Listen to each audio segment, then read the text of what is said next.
toutes celles qui seraient passées à côté, sachez que l'automne-hiver sera militaire, Rangers aux pieds. On se l'ajoute Chicos chez Balmain, Parka Hyperlux chez Saint-Laurent ou pull camouflage chez Isabelle Marant. Et qui dit Army, dit aussi le grand retour du bomber, totalement revisité, notamment chez Jean-Paul Gaultier, un des premiers créateurs à l'avoir mis dans son vestiaire, parce que le bomber... Ça fait partie des pièces que l'on doit avoir dans son vestiaire, avec une veste en jean, avec un trench coat d'une autre marque anglaise. Mais il y a des pièces comme ça qu'on doit avoir et le bomber s'en fait partie. Le plus aussi de cette pièce, et ça c'est vraiment, je pense, ce que recherche la mode et ce que recherchent les consommatrices de mode aujourd'hui, c'est qu'il a une histoire.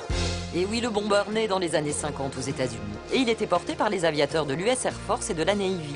Il remplace le fameux flight jacket en cuir devenu trop lourd, alors que notre cher bomber, lui, est en nylon, avec un petit plus très utile qui apparaît début 60.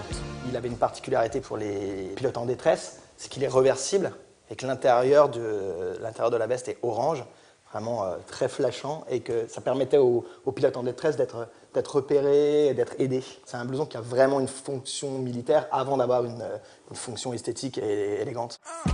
Le bomber va ensuite devenir le vêtement des clans, des bandes, des skinheads aux hooligans dans les stades, avec une connotation beaucoup plus agressive. C'est un vêtement qui est assez intimidant, très masculin, qui évoque la force, qui évoque la puissance, qui évoque peut-être la violence, dans une certaine mesure. Dans l'inconscient collectif, ce blouson est viril, il est costaud, quoi.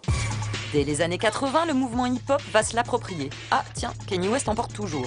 Dans les années 90, il est ultra coloré, tout en imprimé. Mais qu'est-ce qui fait qu'un bomber est un bomber?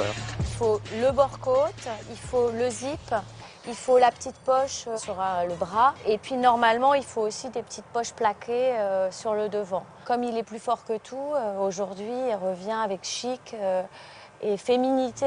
Comme chez Dries Van Noten en orange brodé ethnique, matelassé oversize ou floral à petit col chez Jonathan Sanders, ou moumoute de ski chez Tommy Hilfiger.